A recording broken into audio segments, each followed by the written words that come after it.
చెప్పండి, కడప ఎంపీగా ఎవరు గెలిచే ఛాన్స్ ఉంది ఇక్కడ? కడప ఎంపీ 5 లక్షలతో మెజారిటీతో గెలిచే ఛాన్స్ ఎక్కువ కనపడుతున్నాయి. అవినాష్ రెడ్డిన బీదలకు అందరికీ తెల్లారుజాము 4 గంటలు లేచి ఓపిక చేసినాడు. అయినా కాంగ్రెస్, టీడీపీ, బీజేపీ ముగ్గురున్న ఏమి కాదు. షర్మిల మన అభిమానస్తురాలే, అయినా కనుక్కోలేకపోయింది. రాజశేఖరిని సోనియా గాంధీ చంపింది, మనమేం చేయలేము. వాళ్ళ కుటుంబం ఇంకా చెప్పు. షర్మిల గారు కూడా ఇక్కడ పోటీలో ఉన్నారు కదా, పోటీలోనే ఓట్లు వచ్చాయి కదా, గెలిచే ఛాన్స్ లేదు. అవినాష్ రెడ్డికి 5 లక్షలు మెజార్టీ ఉన్నాయి, జగన్ సార్ 1 లక్ష ఉన్నాయి. అవినాష్ రెడ్డి గారి పైన వాళ్ళ కుటుంబ సభ్యులే ఉండొచ్చు. అట్లాంటప్పుడు కాంగ్రెస్ చంపిన వ్యక్తికి ఎందుకు సపోర్ట్ చేయాలా? రాజశేఖర్ వాళ్ళ ఆయన కూడా చంపిన వ్యక్తిని జగన్ సార్ ఉన్నట్టు నీతికి నిజాయితీకి ఉండాలా. నేను తప్పుపట్టాను షర్మిలను. వాళ్ళ కుటుంబం అంటే నాకు తెలుసు, అభిమానమే. రాజశేఖర్ బిడ్డ అంటే అటు చేయకూడదు కదా. జగన్ పౌరుషంగా నిలబడి కాంగ్రెస్, టీడీపీ, బీజేపీ 3 మళ్ళీ కనుక్కున్నాడు. మోడీ మళ్ళీ కనుక్కున్నాడు. మేనిఫెస్టో లేదు, నాకు పెట్టదు అన్నాడు. అప్పుడు జగన్ కుల్ పద్ధతి తెచ్చింది 2 రోజులే. అది ఓకే. 5 లక్షలు అవినాష్ రెడ్డికి, జగన్ 1 లక్ష.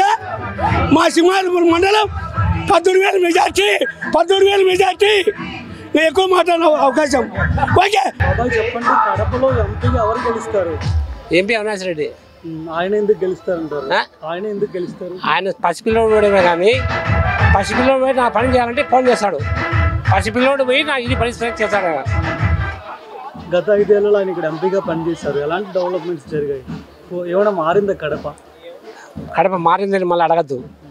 మా సింహాపురంలో, మా మండలంలో జరిగింది ఎక్కడ జరిగిండదు.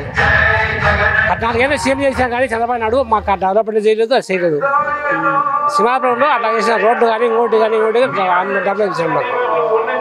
మరి వాళ్ళ కుటుంబ సభ్యులు షర్మిల కానీ, సునీత కానీ చాలా ఆరోపణలు చేస్తున్నారు అవినాష్ రెడ్డి పైన. ప్రజలు ఏమనుకుంటున్నారు వీటిపైన?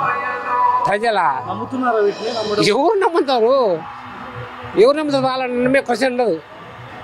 మరి షర్మిల కూడా రాజశేఖర్ బిడ్డగా ప్రజల్లో గెలవరా? షర్మిల రాజశేఖర్ బిడ్డ వరకు ఓకే కాదని ఎవరు చెప్పరు. కానీ ఆమె పార్టీ మారినట్టు ఎవరు నమ్మరు. అవినాష్ రెడ్డి గారు ఇక్కడ గెలిచే ఛాన్స్ ఉందా?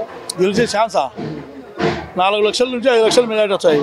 మరి ఆయనకి పోటీగా రాజన్న కూతురుగా ప్రజల్లోకి షర్మిల గారు వెళ్తున్నారు. ఎలా ఉండబోతుంది? ఏం రాజన్న కూతురు అంటే రాజన్న కూతురు కావచ్చు, కానీ ఏ పొద్దు రాజకీయాల్లో ఉండేది, ఎప్పుడు చేసింది? మొన్నటి వరకు తెలంగాణ తిరిగి వచ్చింది, ఇప్పుడు మళ్ళీ ఆంధ్రప్రదేశ్కి వచ్చింది. అలా న్యాయ పోరాటం చేస్తున్నాను, సత్య రాజకీయ ఆ మాటలు చాలా చెప్తాం, అందరం చెప్తాం. మాటలు చెప్పడానికి ఏముంది, చాలా చెప్పచ్చు.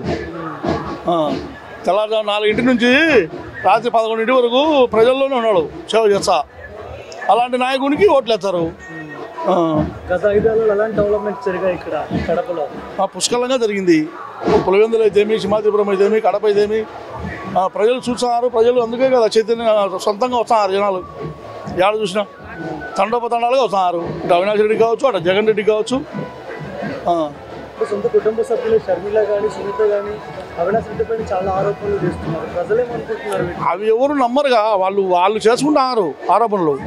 అవి నిజాలు కాదు కదా. ఒక అబద్ధాన్ని వాళ్ళు 10 మార్లు అదే చెప్పి నిజం చేయాలని చూస్తున్నారు. అవి నిజం కాదు.